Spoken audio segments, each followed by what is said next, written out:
그 양반 세상한테 버림받았던 놈이야. 그런 놈이 지금은 사람을 살리고 있지. 할머니의 말에 식당 앞 모든 사람들이 숨을 죽인다. 과연 태준에게 무슨 일이 있었기에 이런 극적인 변화가 일어난 것일까? 저는 여기서 처음으로 사람이라는 말을 들었습니다. 그의 고백 뒤에 숨겨진 진실은 30년 만에 밝혀지는 충격적 진실. 과연 태준의 진짜 이야기는 무엇인가? 이 이야기가 여러분의 마음에 작은 따뜻함이라도 전해졌다면 좋아요 버튼으로 그 따뜻함을 나누어 주세요. 댓글로 여러분만의 따뜻했던 순간을 들려주시면 다음 이야기에 더 큰 감동을 담아 찾아뵙겠습니다. 구독 버튼을 누르시면 마음을 울리는 더 많은 이야기들을 놓치지 않고 만나보실 수 있어요. 서울 강남 한복판에 솟아있는 60층 건물. 그 꼭대기층 회장실에서 윤태주는 거대한 유리창 너머로 도시를 내려다보고 있습니다. 발밑으로 개미처럼 작게 보이는 사람들과 자동차들이 바쁘게 움직이고 있죠. 하지만 태준의 표정은 공허합니다. 높아져도 왜 이렇게 허하냐? 태준은 혼잣말을 중얼거리며 의자에 깊숙이 몸을 맡깁니다. 재계 2위 기업 대한종합상사의 회장이라는 자리. 남들이 부러워하는 그 자리에서도 마음 한구석은 채워지지 않는 공허함으로 가득합니다. 똑똑똑. 문을 두드리는 소리가 들립니다. 회장님, 오후 일정 브리핑 드리겠습니다. 박 실장이 조심스럽게 들어옵니다. 태준과 10년 넘게 함께해온 박 실장은 누구보다 태준의 상태를 잘 알고 있습니다. 요즘 들어 태준의 식사량이 현저히 줄어든 것도, 밤늦게까지 사무실에 혼자 남아있는 것도 모두 눈치채고 있었죠. 오후 2시에 대우그룹 회장과의 골프 미팅이 있고요. 오후 5시에는 신규 사업 관련 이사회가 예정되어 있습니다.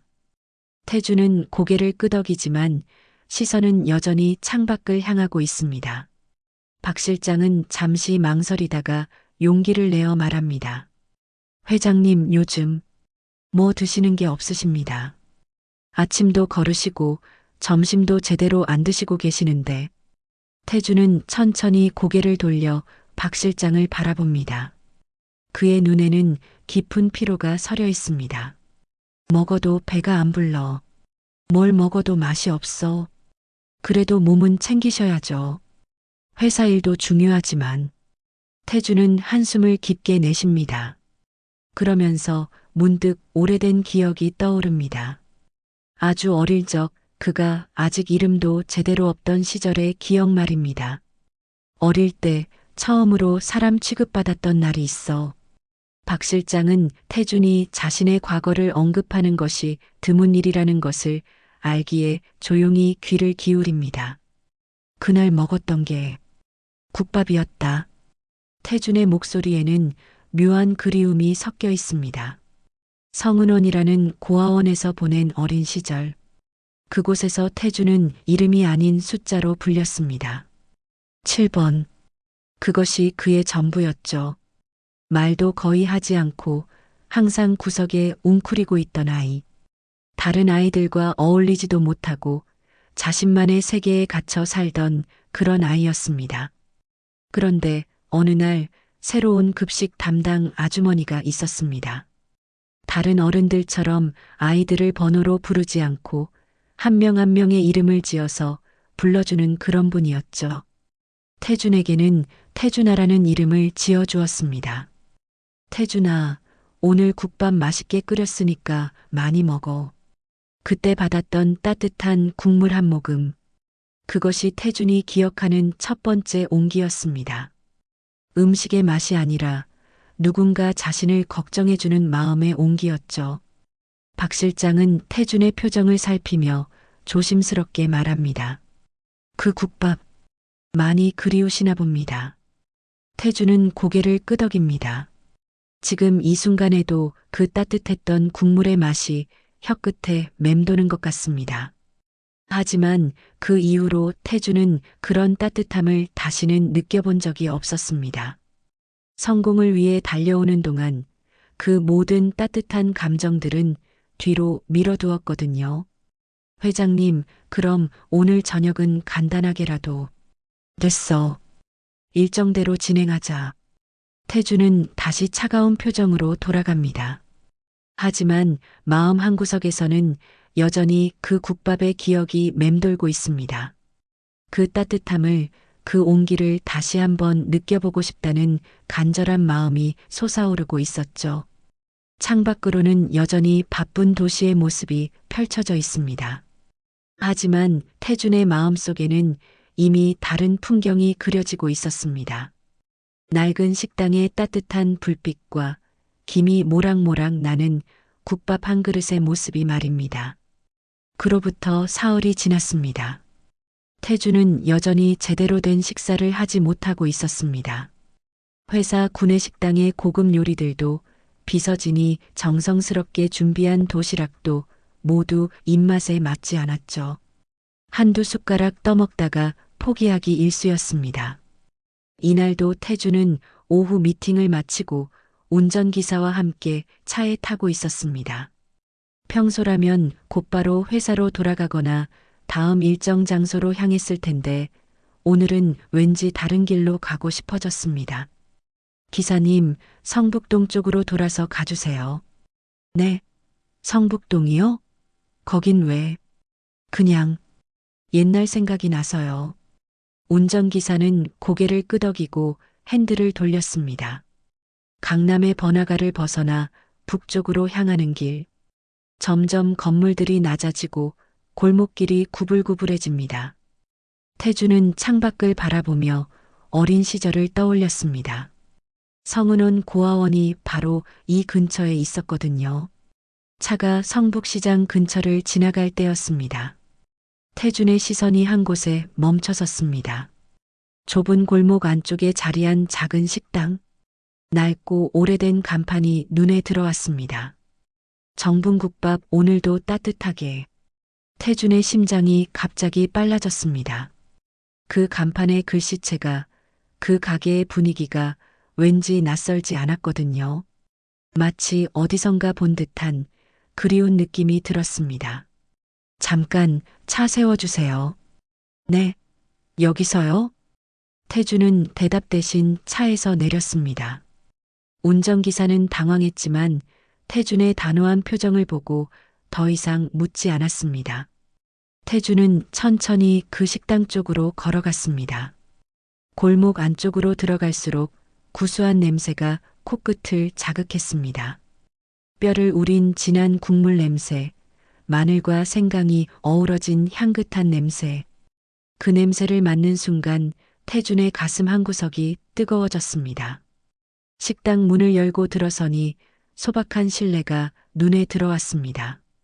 플라스틱 의자와 낡은 테이블, 벽에 붙은 빛바랜 메뉴판. 고급 레스토랑과는 정반대의 모습이었지만 태준에게는 묘하게 편안하게 느껴졌습니다. 어서 오세요. 카운터 너머에서 70대 후반으로 보이는 할머니가 인사했습니다. 태준은 말없이 구석자리에 앉았습니다. 정장 차림의 그가 이런 서민적인 식당에 앉아있는 모습이 어색해 보였지만 할머니는 별다른 내색 없이 다가왔습니다. 뭘 드릴까요? 국밥 하나요. 네, 잠시만 기다리세요. 할머니는 주방으로 들어가 정성스럽게 국밥을 끓이기 시작했습니다. 태주는 그 모습을 지켜보며 마음이 차분해지는 것을 느꼈습니다. 성급하지 않고 천천히 정성스럽게 음식을 만드는 모습이 어린 시절 기억 속 그 아주머니와 닮아 있었거든요. 몇 분 후 김이 모락모락 나는 국밥 한 그릇이 태준 앞에 놓였습니다. 진한 국물 위로 고기와 채소들이 둥둥 떠 있고 옆에는 깍두기와 김치가 함께 나왔습니다. 태준은 숟가락을 들어 조심스럽게 국물을 떠먹었습니다. 그 순간 그의 눈이 크게 떠졌습니다. 이 맛, 이 따뜻하고 구수한 맛은 분명히 이 맛, 이모 국밥이었어요. 태준은 숟가락을 놓고 할머니를 뚫어져라 바라봤습니다. 할머니의 얼굴을 자세히 살펴보니 어렴풋이 기억나는 구석이 있었습니다. 조금 더 젊었을 때의 모습이지만 그 따뜻한 눈빛은 예전 그대로였습니다. 할머니는 태준의 시선을 받으며 고개를 갸웃했습니다. 하지만 무언가 떠오르는 듯한 표정을 지었죠. 태준의 얼굴에서 어린 시절의 모습을 찾으려고 애쓰는 것 같았습니다.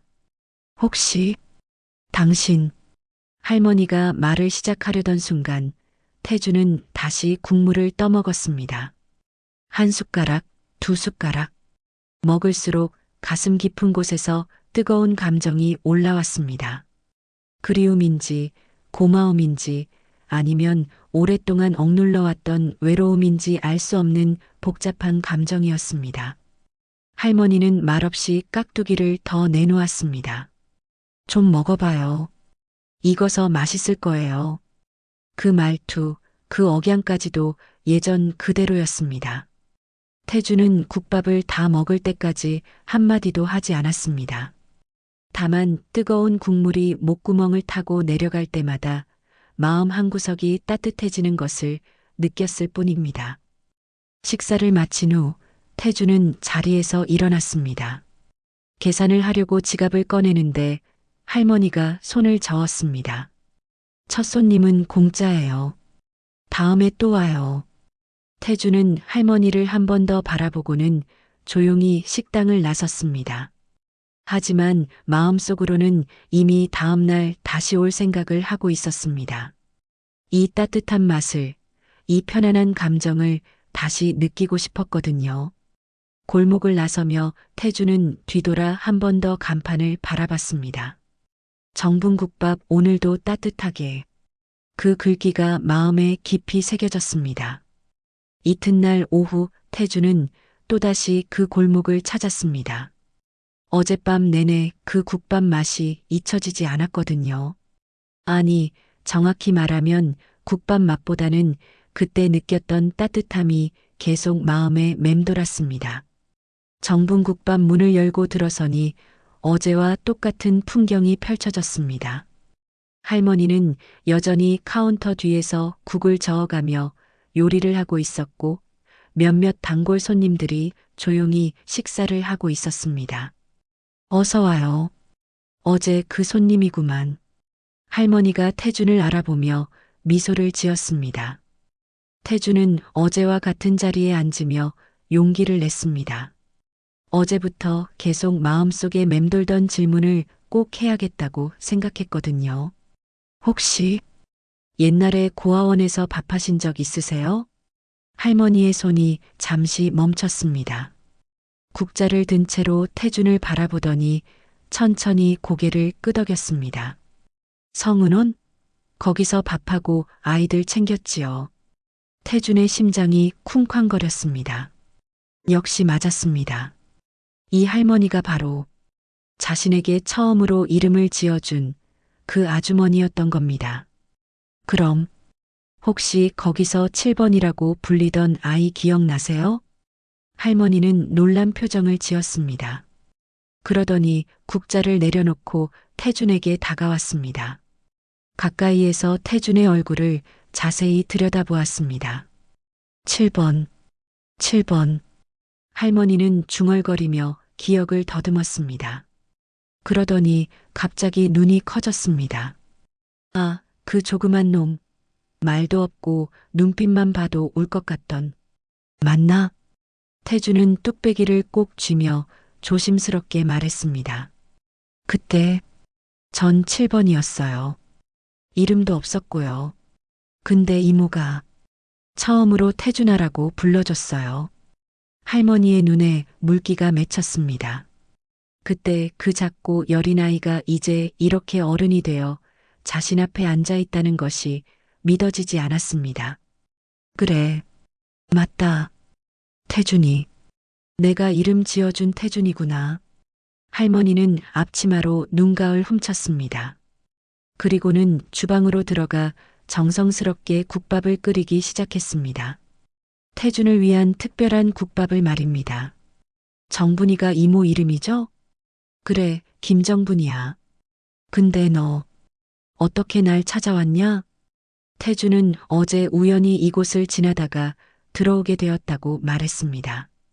그리고 첫 한 입을 먹자마자 바로 알아차렸다고 했습니다. 이모 국밥 맛은 절대 잊을 수가 없어요.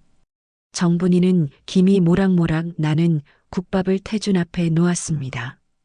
어제보다 더 정성스럽게 끓인 것 같았습니다. 고기도 더 많이 들었고 국물도 더 진했습니다. 그때 넌 정말 불쌍했어. 다른 아이들은 그래도 장난도 치고 웃기도 하는데 너 혼자만 구석에서 웅크리고 앉아있고 밥도 제대로 안 먹고. 태주는 국물을 떠먹으며 그때를 떠올렸습니다.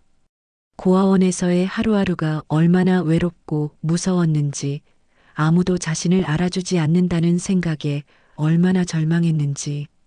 그래서 내가 이름을 지어줬지. 태준아, 태준아 하고 부르니까 조금씩 밥도 먹고 가끔은 웃기도 하고. 네. 이모가 불러주는 그 이름이 너무 좋았어요. 정분이는 태준의 옆자리에 앉았습니다. 그리고는 그때 일들을 하나하나 들려주기 시작했습니다. 처음엔 정말 걱정이 많았어. 다른 아이들보다 훨씬 말이 없고 혼자만 있으려고 하고. 그래서 내가 따로 챙겨줬지. 국밥도 더 많이 주고 반찬도 더 넣어주고. 태주는 그제야 알았습니다. 왜 자신의 밥그릇에만 유독 국물이 많았는지, 왜 고기가 더 들어있었는지. 모든 것이 정분이의 세심한 배려였던 것입니다. 이모는 왜 저한테만 그렇게 잘해주셨어요? 왜긴 왜야. 너가 가장 도움이 필요해 보였으니까. 정분이의 대답은 담담했지만 그 속에는 깊은 사랑이 담겨 있었습니다. 태주는 가슴이 뜨거워지는 것을 느꼈습니다. 그런데 어느 날 갑자기 너가 없어졌더라. 입양을 갔다고 하던데. 그때 얼마나 걱정했는지 몰라. 저는 좋은 집으로 입양됐어요. 그리고 열심히 공부해서 지금은. 태주는 잠시 말을 멈췄습니다. 자신이 지금 어떤 위치에 있는지 말해도 될지 고민이 됐거든요. 하지만 정분이는 굳이 묻지 않았습니다. 잘 컸으면 됐어. 그것만으로도 충분해. 정분이는 태준의 머리를 쓰다듬었습니다. 마치 어린아이를 대하듯 자연스럽게. 태준은 그 손길에서 오랫동안 잊고 있던 모정을 느꼈습니다. 이모, 그때 이모가 아니었다면 저는 어떻게 됐을까요? 뭔 소리야. 너는 원래 착한 아이였어. 다만 아무도 알아주지 않았을 뿐이지. 태주는 국밥을 다 먹고 나서도 한참을 그 자리에 앉아 있었습니다. 정분이와 옛날 이야기를 나누면서 그동안 잊고 있던 따뜻한 감정들을 되찾았습니다. 이모, 제가 매일 와도 될까요? 당연하지. 언제든 와. 이모가 맛있는 국밥 끓여줄게. 태주는 그날 처음으로 진짜 미소를 지었습니다. 오랫동안 잃어버렸던 그 웃음을 되찾은 것입니다. 그래. 말도 없고 눈빛만 봐도 울던 애 하나 있었지. 내가 그놈이구나. 정분이의 말에 태주는 고개를 끄덕였습니다. 맞습니다. 자신이 바로 그 아이였습니다. 그리고 이제 그 아이는 자신을 사랑해준 사람을 다시 만났습니다. 그 다음 날부터 태준의 일상이 조금씩 바뀌기 시작했습니다. 아침 일찍 회사에 나가서 중요한 회의들을 처리하고 오후가 되면 어김없이 정분국밥을 찾았습니다. 박 실장은 태준의 이런 변화를 신기해했지만 요즘 들어 태준의 표정이 훨씬 밝아진 것을 느낄 수 있었습니다. 이날도 태준은 평소처럼 정분국밥에 들어갔습니다. 벌써 일주일째 매일 찾아오는 단골이 된 셈입니다. 정분이는 태준을 보자마자 환한 미소를 지었습니다. 우리 태준이 왔구나. 오늘도 국밥 한 그릇? 네, 이모. 태준은 언제나처럼 구석자리에 앉았습니다. 그리고 정분이가 정성스럽게 끓여준 국밥을 천천히 먹기 시작했습니다. 오늘 국밥은 유독 더 맛있게 느껴졌습니다. 아마도 마음이 편해져서 그런 것 같았습니다. 식사를 마친 후 태주는 평소와 다른 행동을 했습니다. 자리에서 일어나더니 자신이 먹던 뚝배기와 숟가락, 젓가락을 직접 들고 주방 쪽으로 향했습니다. 태준아, 뭐하냐? 정분이가 놀라며 말했지만 태준은 이미 싱크대 앞에 서서 자신이 쓴 그릇을 씻기 시작했습니다. 찬물에 그릇을 담그고 수세미로 꼼꼼히 닦아내는 모습이 제법 익숙해 보였습니다. 태준아, 그런 거 안 해도 돼. 이모가 할 테니까. 괜찮아요, 이모. 제가 먹었으니까 제가 치워야죠. 태준의 목소리에는 진심이 담겨 있었습니다. 정분이는 그런 태준의 모습을 바라보며 마음이 뭉클해졌습니다. 예전 고아원에서도 태준은 이런 아이였습니다. 남에게 피해를 주지 않으려고 애쓰고 자기 일은 스스로 해결하려고 노력하는 그런 아이였죠. 그때 마침 식당 문이 열리며 박 실장이 들어왔습니다. 태준을 찾아온 것입니다. 하지만 박 실장이 본 광경은 충격적이었습니다. 재계 2위 기업의 회장인 태준이 직접 그릇을 씻고 있는 모습이었거든요. 회장님, 이런 거 안 하셔도 됩니다. 박 실장이 소곤거리며 말했지만 태준은 고개를 저었습니다. 밥값은 해야죠. 이 국밥이 저한텐 처음이자 마지막 따뜻함이었어요. 태준의 말에 정분이의 눈가가 촉촉해졌습니다. 이 아이가 얼마나 외로웠는지, 얼마나 사랑에 목말라 했는지 알 수 있었습니다. 태준아, 돈으로 하는 밥값 말고 이런 마음으로 하는 밥값이 더 소중해. 정분이는 태준의 어깨를 토닥여 주었습니다. 태준은 그 따뜻한 손길에 마음이 더욱 편안해졌습니다. 그날부터 태준은 매일 식사를 마친 후 자신이 쓴 그릇을 직접 씻었습니다. 처음에는 서툴렀지만 점점 익숙해져 갔습니다. 뜨거운 물에 손이 데이기도 하고 그릇이 미끄러져 떨어뜨릴 뻔하기도 했지만 태준은 포기하지 않았습니다. 며칠 후에는 다른 손님들의 빈 그릇도 치우기 시작했습니다. 손님들이 식사를 마치고 나가면 태준이 조용히 일어나서 테이블을 정리하고 그릇들을 싱크대로 가져갔습니다. 저기 손님, 굳이 그렇게 안 하셔도. 한 손님이 말했지만 태준은 미소를 지으며 대답했습니다. 괜찮습니다. 제가 하고 싶어서 하는 거예요. 정분이는 그런 태준의 모습을 보며 뿌듯해했습니다.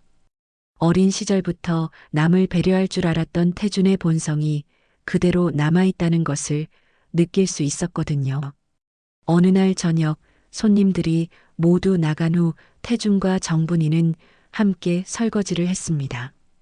태준은 그릇을 씻고 정분이는 닦아서 정리했습니다. 둘이 함께하니 일도 빨리 끝났고 무엇보다 마음이 편안했습니다. 태준아, 넌 정말 착한 아이야. 아니에요, 이모. 제가 받은 게 너무 많아서 이것도 부족해요. 태준은 진심으로 말했습니다. 정분이에게서 받은 사랑과 따뜻함을 생각하면 이 정도는 아무것도 아니었습니다. 그런데 태준아, 넌 지금 뭐 하며 사냐? 정분이가 궁금해하며 물었습니다. 태준은 잠시 망설이다가 대답했습니다. 회사를 운영하고 있어요. 그런대로 잘 되고 있고요. 그래, 잘 됐네. 어릴 때부터 똑똑했으니까. 정분이는 더 이상 자세히 묻지 않았습니다. 태준이 어떤 일을 하든 지금처럼 착한 마음을 잃지 않으면 된다고 생각했거든요. 그날 밤 태준은 집에 돌아가서도 계속 생각했습니다. 오늘 설거지를 하면서 느꼈던 그 평온함을. 아무도 시키지 않았는데 스스로 하고 싶어서 한 일이었는데도 이상하게 마음이 뿌듯했습니다. 회사에서 수십억 원짜리 계약을 성사시켰을 때보다도 더 큰 만족감을 느꼈습니다. 돈으로 살 수 없는 그 무언가를 찾은 것 같았습니다. 박 실장은 태준의 변화를 지켜보며 신기해했습니다. 예전에는 항상 날카롭고 차가웠던 태준이 요즘은 훨씬 부드러워졌거든요. 직원들에게도 더 따뜻하게 대하고 무엇보다 진짜 미소를 짓는 모습을 자주 볼 수 있었습니다. 그렇게 태준은 정bun국밥 식당의 끝자리에 앉아 손님들의 빈 그릇을 닦는 일상을 시작했습니다. 그 작은 일들이 그에게는 큰 의미였습니다. 받기만 했던 사랑을 이제는 조금이나마 돌려줄 수 있다는 기쁨이었죠. 한 달이 지나자 회사에서는 소문이 돌기 시작했습니다. 평소 워커홀릭으로 유명했던 윤태준 회장이 요즘 오후 시간에 자주 자리를 비운다는 것이었습니다. 회장님 요즘 안 나오셔. 어디 아프신 건 아닐까? 건강 때문이래. 직원들 사이에서는 온갖 추측이 난무했습니다. 혹시 큰 병에 걸린 것은 아닌지 아니면 새로운 사업을 위해 비밀리에 어딘가를 다니는 것인지 궁금해했습니다. 박 실장만이 진실을 알고 있었습니다. 태준이 매일 오후가 되면 성북동의 작은 국밥집으로 향한다는 것을. 하지만 그는 아무에게도 말하지 않았습니다. 태준의 표정이 예전보다 훨씬 밝아진 것을 보면서 이 변화가 긍정적이라는 것을 느꼈거든요. 실제로 태준의 일상은 완전히 바뀌어 있었습니다. 새벽 5시에 일어나서 회사로 나가 중요한 업무들을 집중적으로 처리했습니다. 그리고 오후 2시가 되면 어김없이 정bun국밥으로 향했습니다. 이제 태준은 단순히 국밥을 먹으러 가는 것이 아니었습니다. 정분이보다도 먼저 식당에 도착해서 하루 준비를 도왔습니다. 배추를 다듬고 양파를 썰고 육수 상태를 확인하는 일까지 자연스럽게 하게 되었죠. 태준아, 넌 정말 손재주가 좋구나. 정분이는 태준이 능숙하게 채소를 다듬는 모습을 보며 감탄했습니다. 처음에는 서툴렀지만 이제는 제법 요리사처럼 보였습니다. 이모가 잘 가르쳐 주셔서요. 태준은 배추를 하나하나 정성스럽게 다듬으며 대답했습니다. 이 시간이 그에게는 명상과도 같았습니다. 복잡한 회사 일들을 모두 잊고 오직 눈앞의 일에만 집중할 수 있었거든요. 이모, 국은 사람처럼 하루 묵히면 더 깊어진다면서요? 그렇지. 사람도 국물도 시간이 흘러야 진짜 맛이 나는 법이야. 정분이의 말에 태준은 고개를 끄덕였습니다. 자신도 이제야 진짜 맛을 알아가고 있는 것 같았습니다. 성공이나 돈으로는 채울 수 없었던 마음의 공허함이 조금씩 메워지고 있었거든요. 어느 날 오후 태준은 평소보다 일찍 식당에 도착했습니다. 정분이는 아직 장 보러 나간 상태였고 식당에는 아무도 없었습니다. 태준은 자연스럽게 앞치마를 두르고 육수를 끓이기 시작했습니다. 뼈를 우린 깊은 국물에 마늘과 생강을 넣고 정분이가 가르쳐준 대로 천천히 저어주었습니다. 그러면서 문득 어린 시절이 떠올랐습니다. 고아원에서 정분이가 큰 솥에 국을 끓이던 모습을. 그때는 그저 배가 고픈 아이였는데 이제는 직접 그 국을 끓이고 있다는 것이 신기했습니다. 태준이 벌써 와 있었구나. 정분이가 장을 보고 돌아와서 태준을 발견했습니다. 태준이 능숙하게 국을 젓고 있는 모습을 보니 마음이 뿌듯했습니다. 육수 상태 어때? 좋아요. 오늘은 특히 진한 것 같아요. 태준은 국자로 국물을 떠서 맛을 보았습니다. 짠맛과 단맛, 그리고 깊은 우맛이 조화롭게 어우러져 있었습니다. 정분이는 태준의 옆에 서서 함께 요리를 시작했습니다. 둘이 함께 있으니 모든 일이 더 수월해졌습니다. 태준은 채소를 준비하고 정분이는 고기를 손질했습니다. 태준아, 넌 이 일이 좋으냐? 네, 정말 좋아요. 이상하게 마음이 편해져요. 태준의 대답에 정분이는 미소를 지었습니다. 이 아이가 진짜로 행복해하고 있다는 것을 느낄 수 있었거든요. 그럼 오늘부터 내가 육수 담당이야. 이모보다 더 잘하는 것 같아. 정말요? 제가 해도 될까요? 당연하지. 넌 이미 충분히 잘하고 있어. 그날부터 태주는 정분국밥의 육수를 직접 담당하게 되었습니다. 매일 새벽에 뼈를 우리고 온도를 조절하고 간을 맞추는 일까지 모두 맡았습니다. 처음에는 실수도 많았습니다. 간이 너무 짜거나 불 조절을 잘못해서 국물이 탁해지기도 했습니다.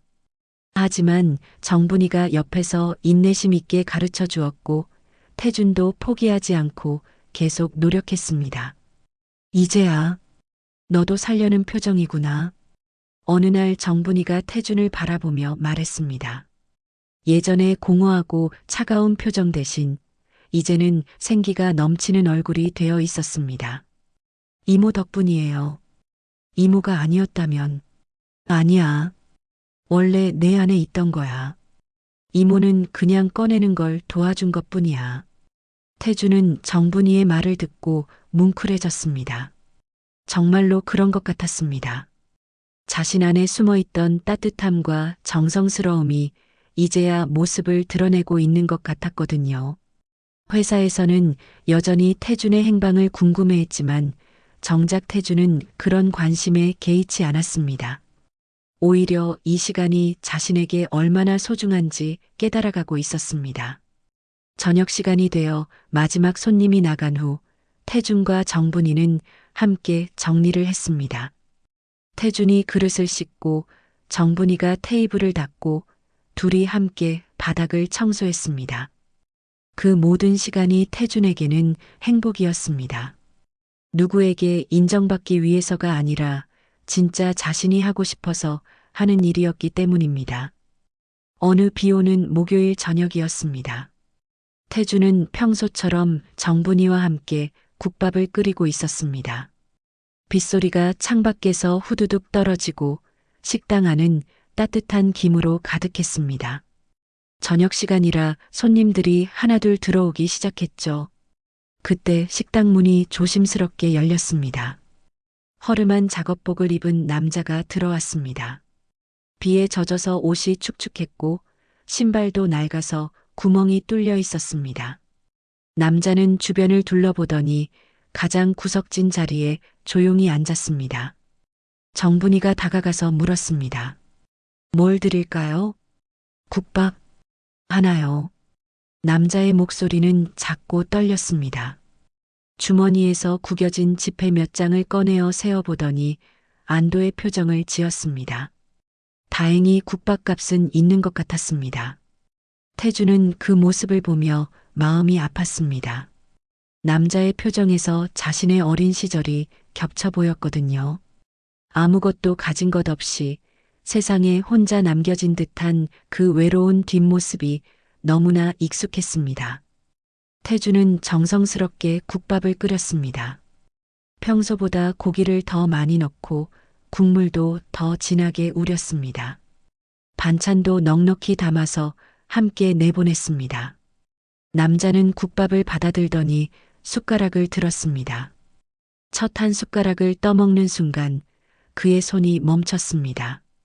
그리고는 갑자기 눈물이 흘러내리기 시작했습니다. 죄송합니다. 너무 맛있어서요. 남자는 울음을 참으려 애썼지만 눈물이 계속 나왔습니다. 다른 손님들이 쳐다보자 더욱 당황해했습니다. 태주는 그 모습을 보고 가만히 있을 수 없었습니다.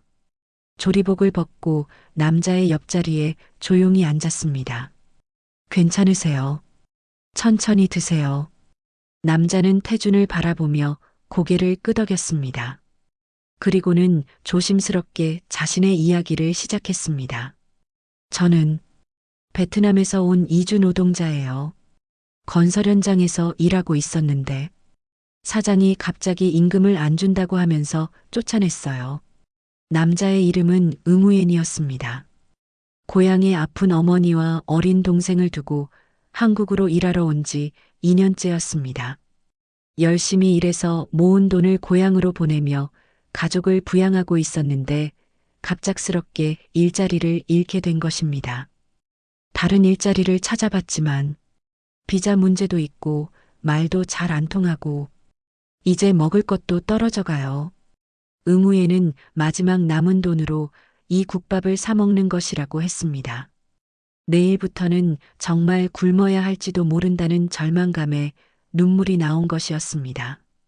태주는 응우엔의 이야기를 들으며 깊이 공감했습니다. 저도 예전에 그랬어요. 말 못하고 이름도 없이 살았죠. 네.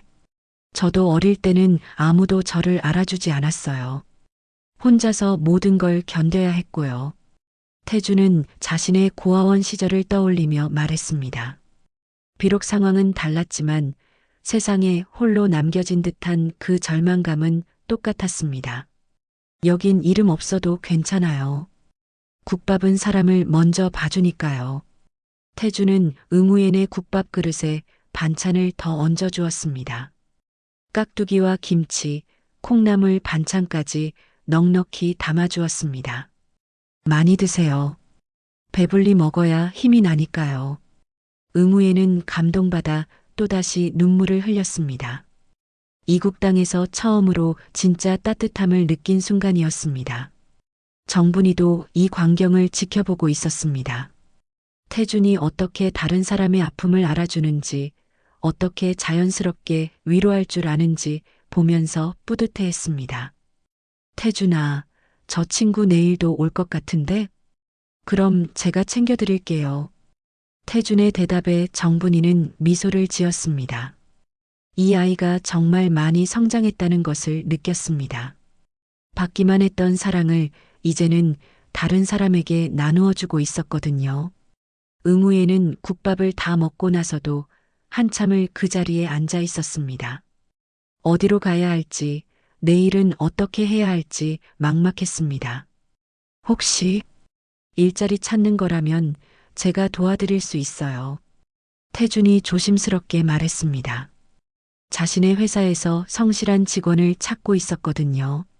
비록 언어는 서툴지만 응우엔의 진실한 마음만큼은 충분히 느낄 수 있었습니다.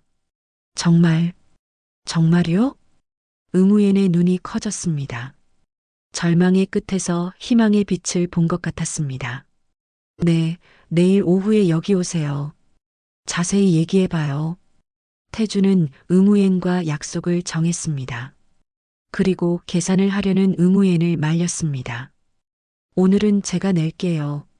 대신 내일부터는 매일 여기 와서 밥 드세요. 어떻게 그런 걸 받을 수가. 괜찮아요. 저도 예전에 그런 도움을 받았거든요. 태주는 정분이를 바라보며 말했습니다. 정분이가 자신에게 해준 것처럼 이제는 자신이 다른 사람에게 그 따뜻함을 전해주고 싶었습니다. 응우에는 깊이 인사하고 식당을 나갔습니다.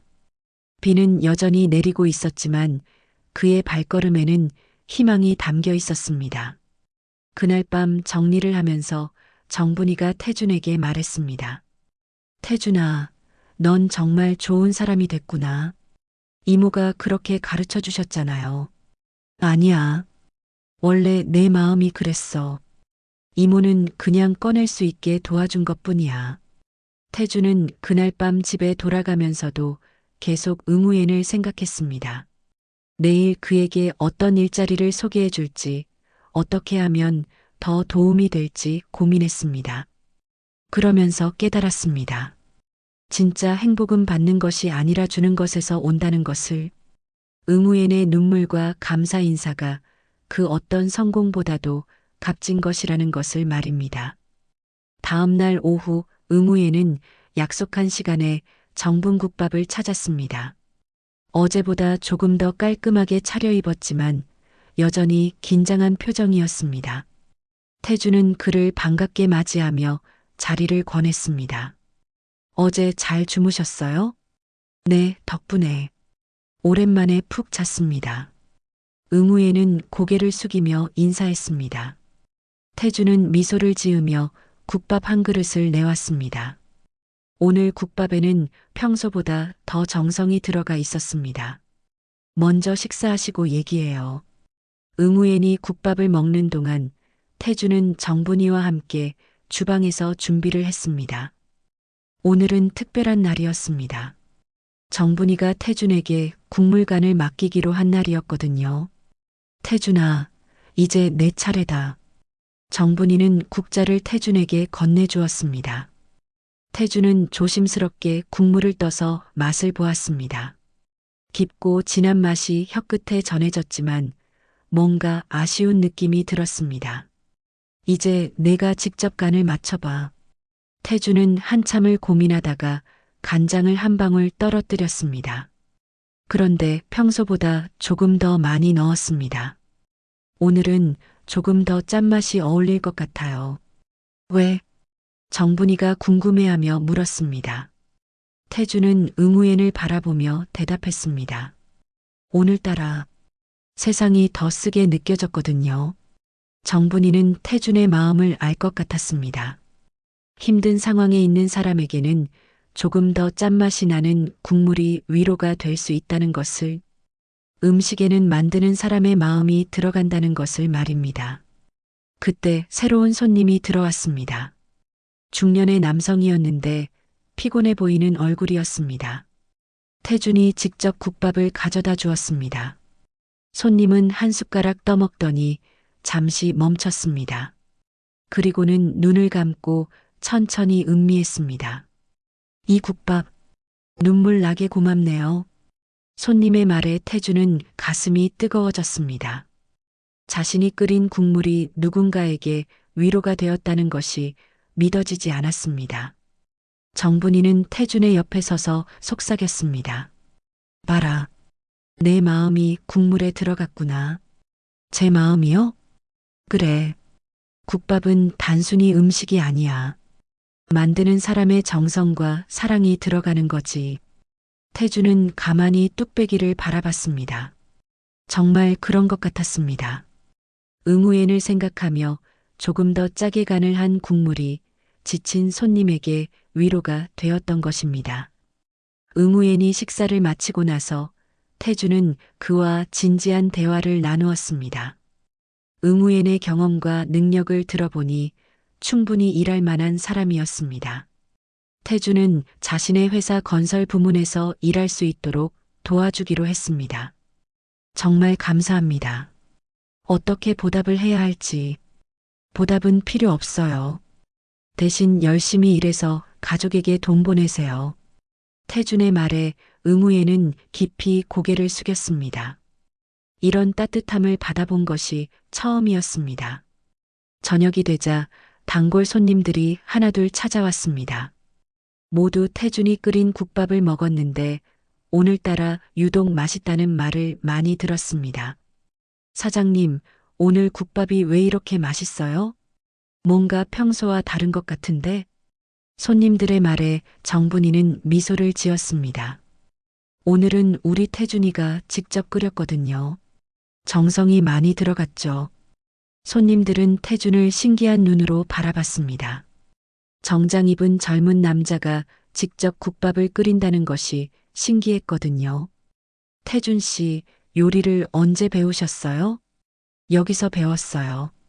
이모가 가르쳐 주셨고요. 태준은 솔직하게 대답했습니다. 그러면서 정분이를 바라보며 감사한 마음을 전했습니다. 마지막 손님이 나간 후 태준과 정분이는 함께 정리를 시작했습니다.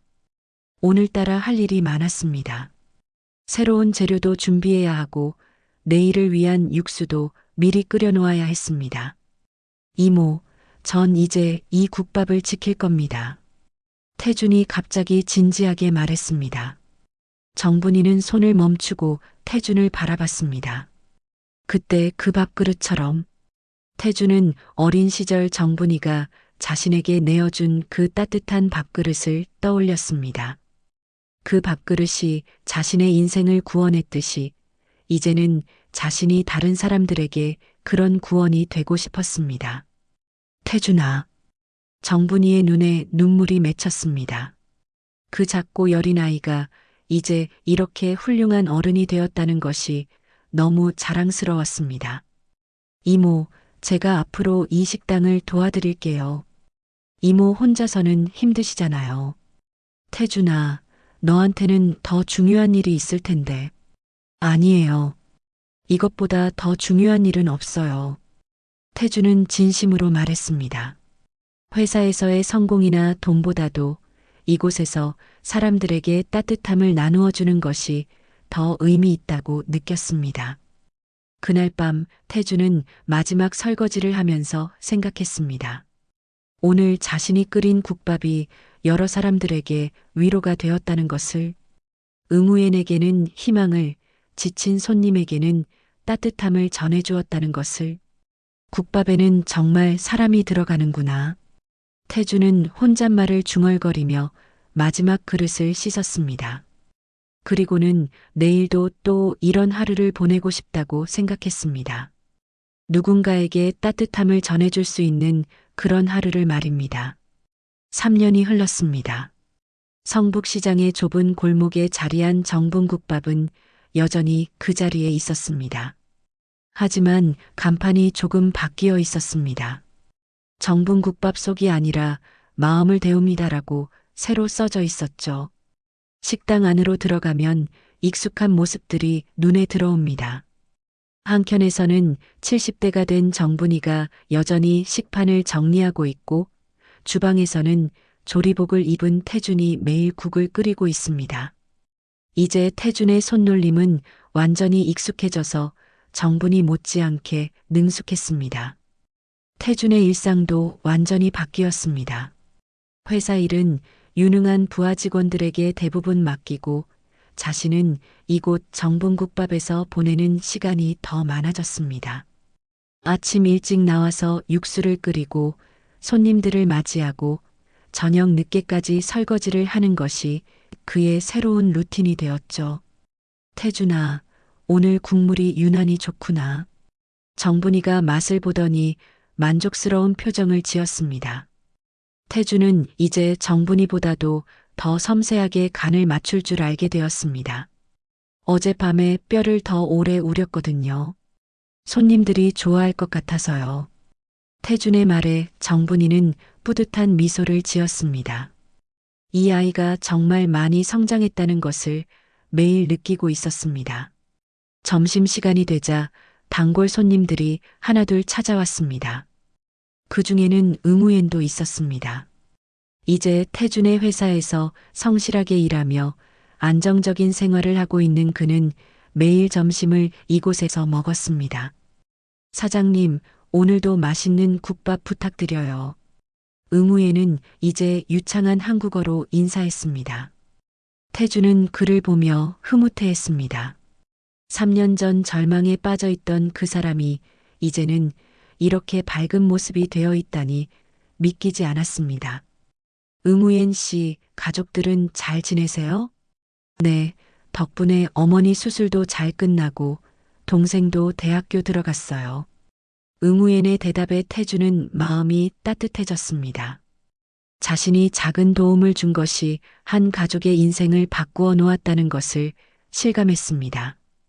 오후가 되자 새로운 손님이 들어왔습니다. 20대 초반으로 보이는 젊은 여성이었는데 표정이 어두워 보였습니다. 태준은 그녀에게 국밥을 내주며 자연스럽게 대화를 시작했습니다. 첫 방문이신가요? 네. 우연히 지나가다가 들어왔어요. 여성은 조심스럽게 국물을 떠먹더니 갑자기 눈물을 흘렸습니다. 태준은 놀라지 않았습니다. 이런 일이 종종 있었거든요. 힘든 상황에 있는 사람들이 이곳의 따뜻함을 느끼면 자연스럽게 감정이 북받치는 경우가 많았습니다. 괜찮으세요? 천천히 드세요. 태준의 부드러운 말에 여성은 고마워했습니다. 그리고는 자신의 이야기를 털어놓기 시작했습니다. 취업 준비에 지쳐서 포기하고 싶다는 이야기, 가족들에게도 말하지 못하는 속마음들을 말입니다.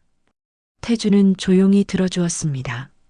그리고는 자신의 경험을 나누어 주었습니다.